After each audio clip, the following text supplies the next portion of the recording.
Hello and welcome to episode 27 of the Kingfisher Knits podcast. My name is Madeleine and I'm talking to you from my home in Zurich. I have a bit of a different setup today. It's been very hot here in Zurich, as it has I think in a lot of Europe, but it's sort of very humid and cloudy and rainy today, and I've changed where I normally set myself up, so we have a very boring background. But this just meant that I had better light, and I always try and get good light so that whatever I show you is better represented in terms of colours. It has been quite a long time since I last podcast. I think any of you who follow me on Instagram know the reason for that. I discovered that I was pregnant. I'm still in the early stages, I'm about 9 weeks, and I've been feeling pretty tired and sick, so not a lot of knitting has gone on in the last 3 to 4 weeks, and but I do have a few things to show you, and I also have a review for you, so I really wanted to get something recorded. I don't anticipate it's going to be a very long podcast, but it's just nice to be back talking to you. If this is the first time that you're checking me out, thank you very much, and if you are coming back to watch me again, it's lovely to have you back. All of the information on where you can find me is down below this video in the description box on YouTube, and there I have all the show notes, so all the links to everything I talk about. We have a Ravelry group on in Ravelry, the Kingfisher Knits group, and there you also find chatter threads for CALs and things that are going on. Things have gone a little bit quiet on the CAL front. I think also it's summertime, and sometimes people are knitting different types of projects, but there is a mixed base CAL going on. I will link it down below and you can go and check out what that's all about. The first thing that I want to talk to you about today is actually the review. I feel a bit bad that I have not reviewed this in a timely fashion. The review is for the June box membership crate from KNITCRATE, which they sent to me. It is obviously now July, but there was just no way that I was going to record anything half decent by the time I had the box, and I was already not feeling great. So I have already posted, excuse me while I lean over, I have already posted about this on Instagram, and I have actually hosted a giveaway for the contents of this particular knit crate, but I still wanted to show it off to you. Again, this month it came in a very lovely box. For those of you who aren't aware, KNITCRATE is a company based out of the US. You can sign up for different options, membership options, for monthly crates, as they call them on their website. I will put links down to that below. If you, this is the sort of the main membership box, which is just called KNITCRATE membership. There is also an artisan one, which is a slightly higher price tag, and there are also two different sock club memberships, which will always have sock yarn in them.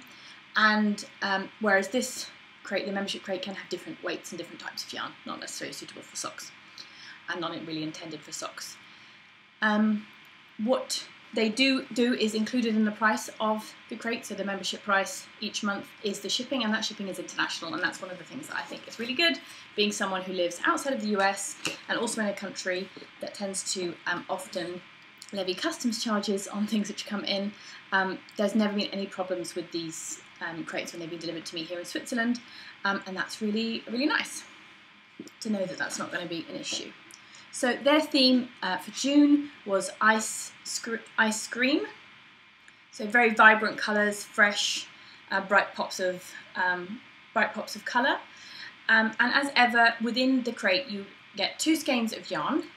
The cost of this crate is, I believe, $24.99. Yeah, I'm pretty sure it's $24.99.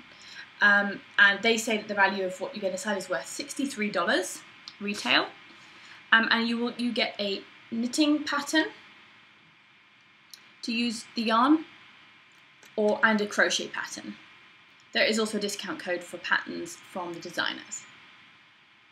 So you have your choice of knit or crochet depending on what your preferred craft is, and obviously, and there's different colour options. So I think they had 4 different colour options. I was sent the bright yellow. I think that it's called, yeah, the colourway was Bananas. So it's 2 lovely squishy skeins of this vibrant yellow. It's coming up ever so slightly blown out there. It's a touch richer, but only a touch. It's not like fluorescent highlighter yellow, it really is kind of like a banana yellow. This is from the Vidalana KNITCRATE line of yarn, and this is a total of 200 grams of MCN, so it's 75% superwash merino, 15% nylon and 10% cashmere, 400 meters for 100 grams. Very, very lovely feeling yarn. It's also a relatively decent twist, which I always like to see on an MCN yarn. It's not super high twist, but it's not loose either. So as I said, yellow is just not particularly my colour. Yellow doesn't really suit me very well.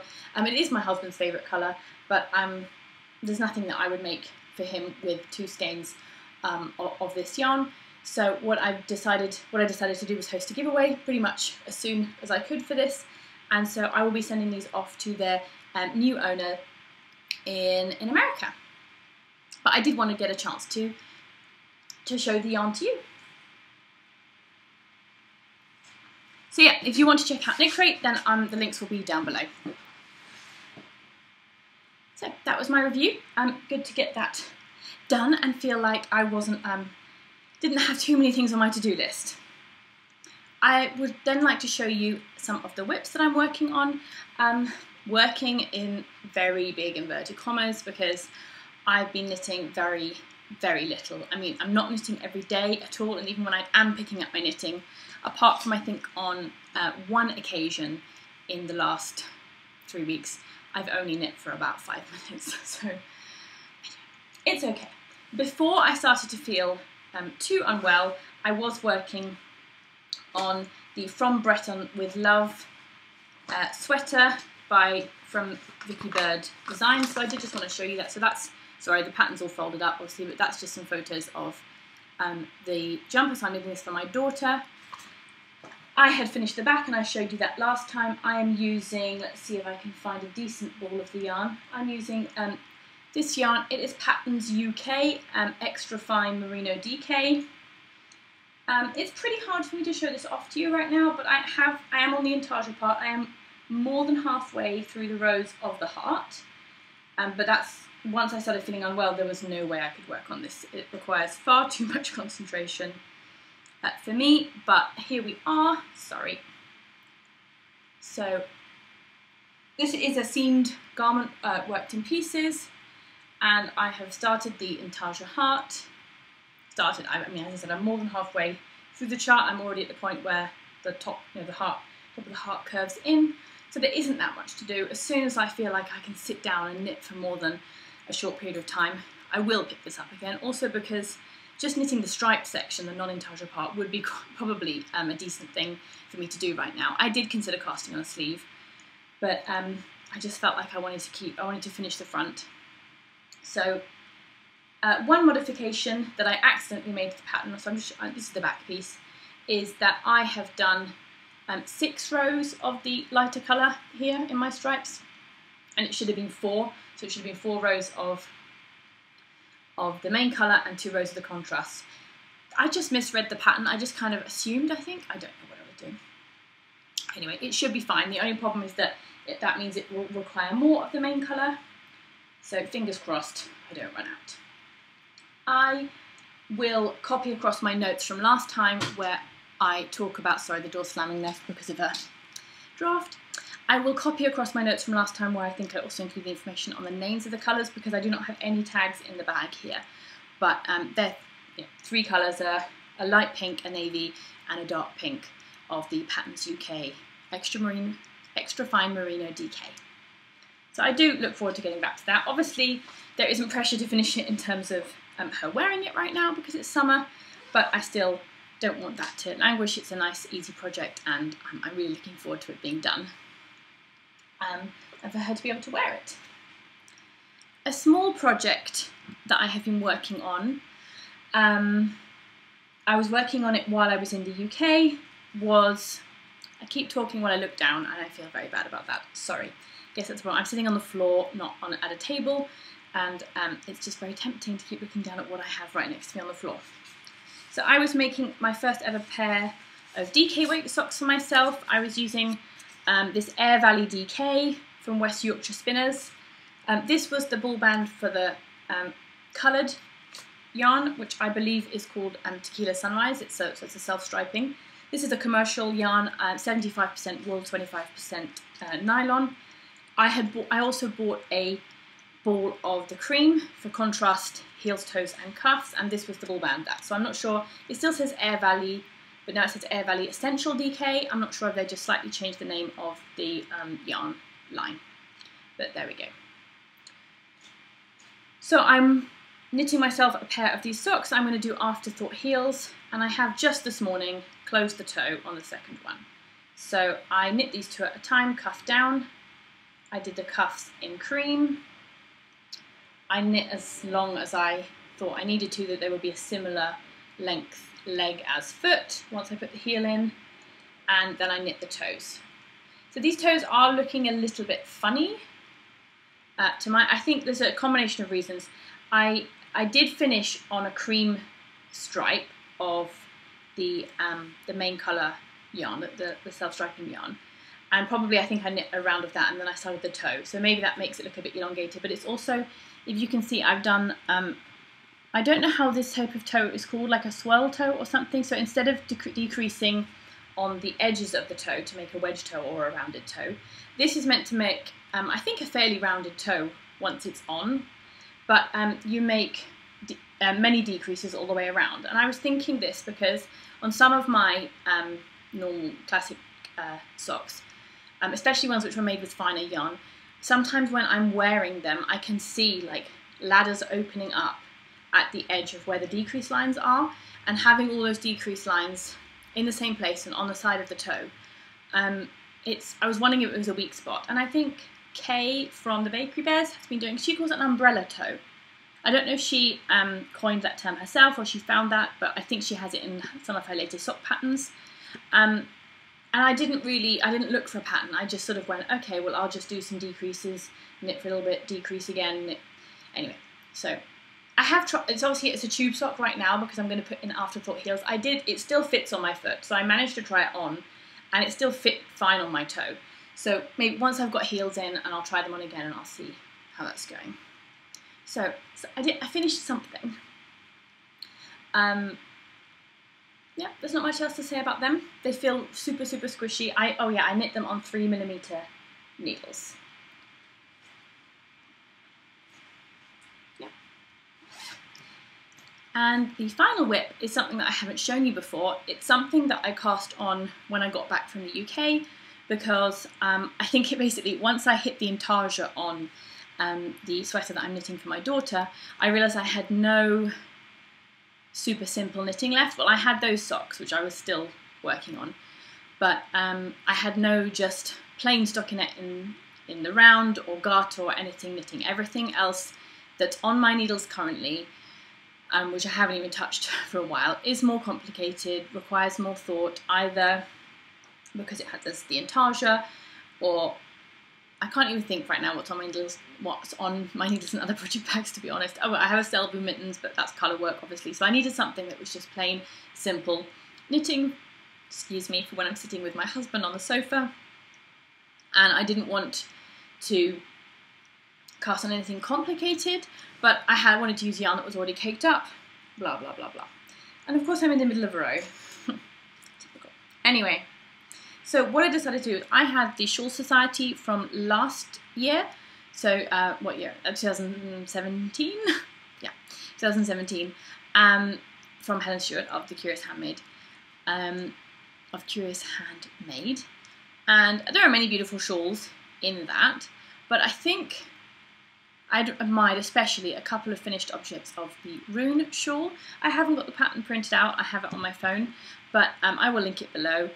Anyway, it is a triangular shawl, but it's a slightly elongated triangle in that instead of doing the classic, you increase along the top and either side of the centre spine, it has extra increases on the top all the time, so it will end up being slightly being wider. So normally a classic triangle will be twice as wide as it is deep, so this will be more than twice as wide as it is deep. And I wanted to use two yarns which I'd caked up and put together to make a shawl. I had thought that I would make a design with these. I'd knit a couple of times little swatches of them, And I'm not forcing it, nothing was coming to mind. For me, I don't know, for me, I never really set about, or it doesn't even come into my mind, to just design another shawl similar to things that people already have out there. And this is not me saying that other people who come out with shawls that are the same shape as other people's shawls, but with different stitch patterns, that's not a valid approach to designing. It totally is. It just doesn't appeal to me. It's not what comes to me as an idea of something that I want to be doing. Excuse me, kids, cars everywhere, children. It wasn't appealing to me as an idea of something to do.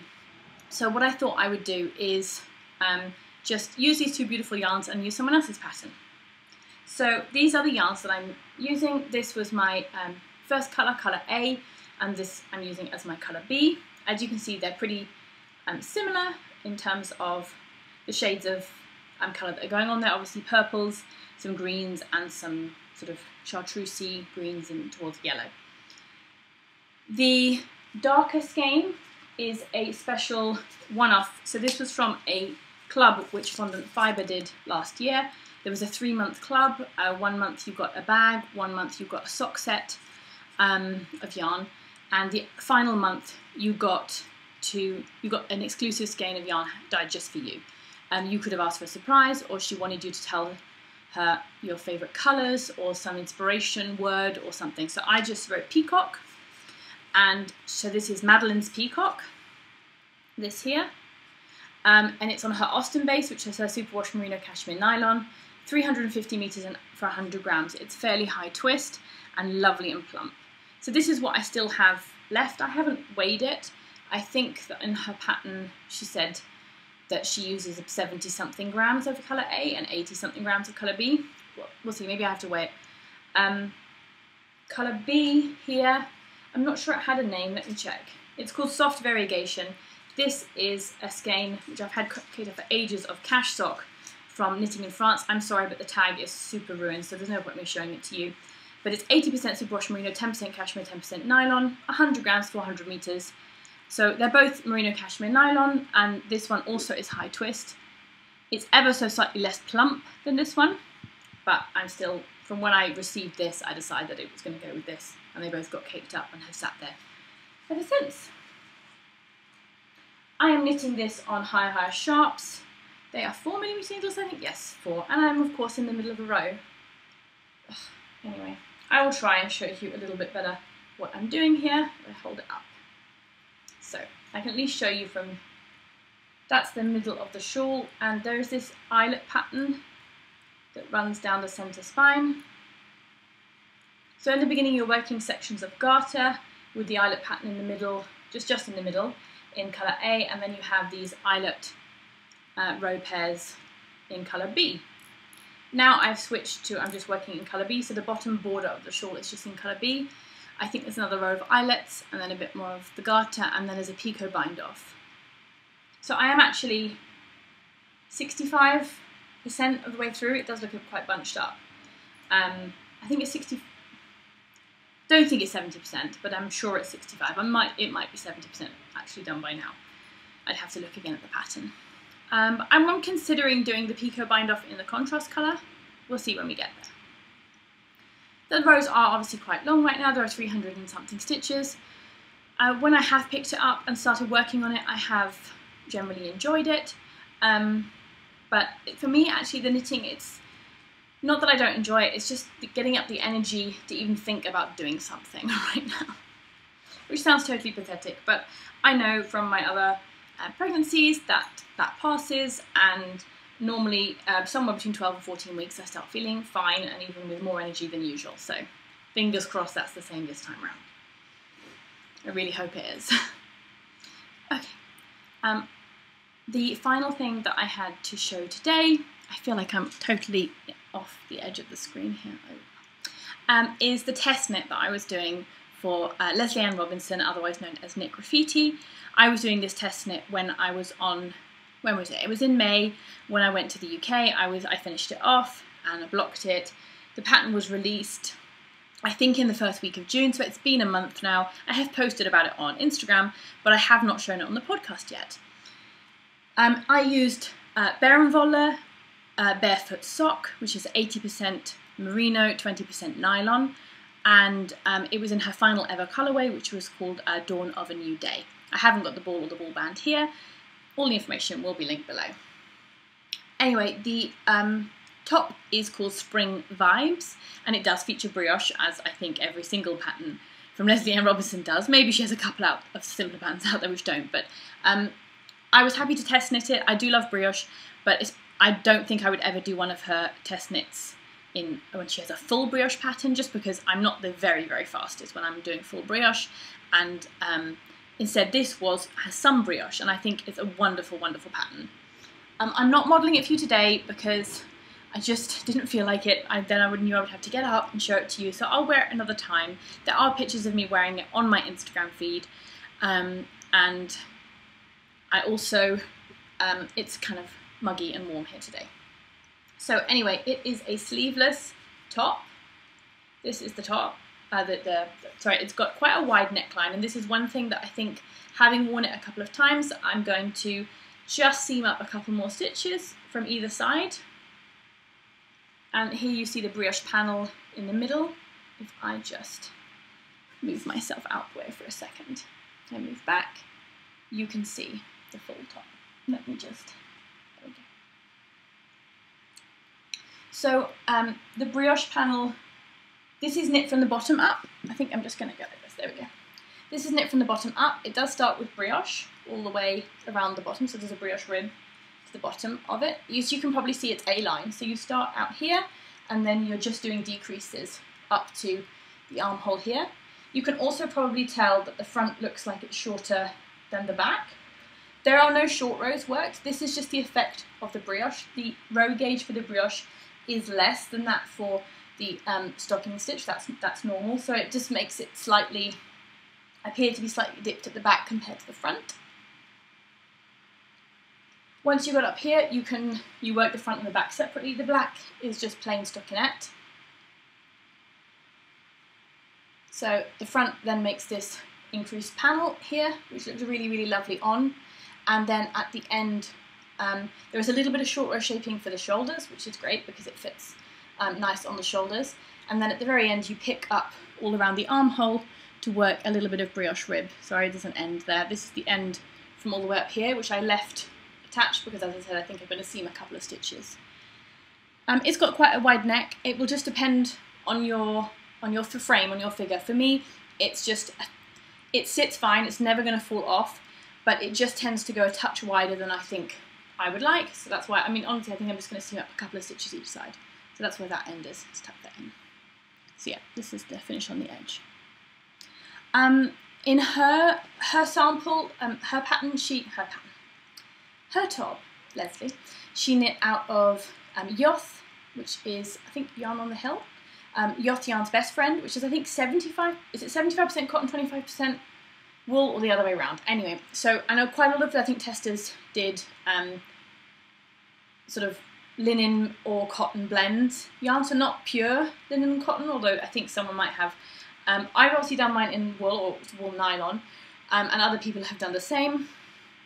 I think my only issue is that because that yarn is definitely a light fingering yarn, whereas this one isn't, so my row gauge was a bit off. And because of how this pattern is worked, you don't just knit to length because you knit repeats of the pattern. That does affect, if your row gauge is off, it does affect the end of the final result. And obviously, especially up here, the length of what you're supposed to knit for your size is set. So how long the top bit will be does depend on your row gauge. So obviously stitch gauge is still more important, but it's something that's important to think about a little bit there. So I'm really, really happy with that. I like how it is in this yarn. Obviously it's a bit thicker and probably a little bit less drapey than knitting it in something which is a cotton or linen blend, but I still think it's lovely. And I'm really, really happy with that. And I think also, yeah, so she did it in a solid colour, and a lot of people did solid or tonal colours, but obviously mine is a speckle. It's not a super crazy speckle. You can probably see that the first two skeins, which are used down here, were definitely less speckled, especially with the dark speckles, than the final skein, which I used up here.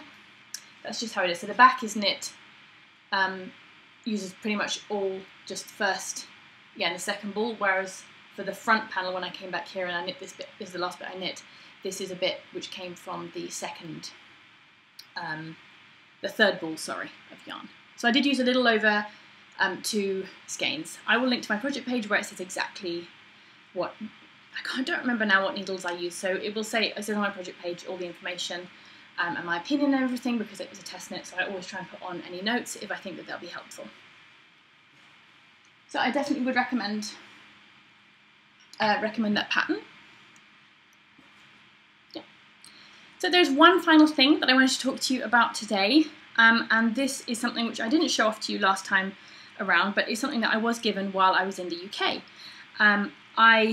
I think I said already last time round that when I went up to London to visit Loop, I met up with my friend Helena. She is Edelweiss Knits on Instagram, and she was very, very kind, and she gave me a little something that she'd made. I didn't show it off last time because I was aware that she was planning to open an Etsy shop selling her handmade items, and so I thought it would be nicer to show it off once you were able to actually get your own one of these. So what she gave me was this lovely eye mask. I don't always wear an eye mask, but I always have an eye mask with me.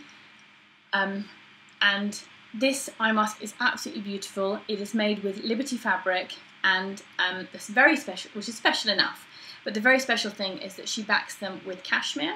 It's upcycled cashmere, so it's either cashmere jumpers that somebody didn't want anymore, maybe they had a hole in them or something and they couldn't be rescued, or that she's picked up in a charity shop. And it's so nice. Honestly, it's way better than any eye mask that I've ever used. It's just divine. So she has now opened her Etsy shop. She opened it just this past weekend, which was June 30th, was Saturday, yeah. Her shop is called Edelweiss Blossom, or Blossoms. I think it's Edelweiss Blossom, but I will link it down below. So she's selling not just these eye masks, she makes really, really beautiful hand embroidered cards. So she hand embroiders interesting pieces of, well, they're definitely pieces of art, but she has a little story behind all of them. They're all inspired by something, and she also has made aprons and also little holders for pocket tissues. So just go, if you like this, go and take a look. I already went immediately and bought one for my mother, which she's already received and she loves. My mum does wear an eye mask most of the time, as far as I'm aware. Most of the time in bed, not all day, obviously. So yeah, I did want to show off my beautiful eye mask, which I love very, very much. So it has been a quicker episode than I normally record, but I don't think that's any bad thing. I hope I haven't rushed through it all too much. I do feel kind of out of breath, but that's kind of normal right now, that I'm often feeling tired and out of breath. Anyway, it's been nice to get back to it, and perhaps having recorded will give me a little bit more knitting mojo to get back on the knitting horse. It's not, obviously I feel like my knitting mojo is running low right now, but I don't feel that that's because I'd rather be doing something else. It's because I haven't got the energy to do anything. So I'm not freaking out that I'm not interested in knitting or anything like that anymore. I'm just aware that it takes, I've discovered that knitting takes more energy than I thought it did. I mean, people who think that knitters are lazy and they just sit on their backside and knit all the time, and that it doesn't involve, yes, it's relaxing, but it doesn't involve zero energy. It involves a certain type of energy. So there we go, that's my 2 cents. I hope that you are well wherever you are, that you are enjoying good summer weather, that you're not melting and too hot if you hate it, and if you are, I'm sorry. I do enjoy summer. Yes, sometimes it gets too hot, but I do like summer, so I'm not going to complain. Anyway, I hopefully will be back sooner rather than later. Lots of love. Bye!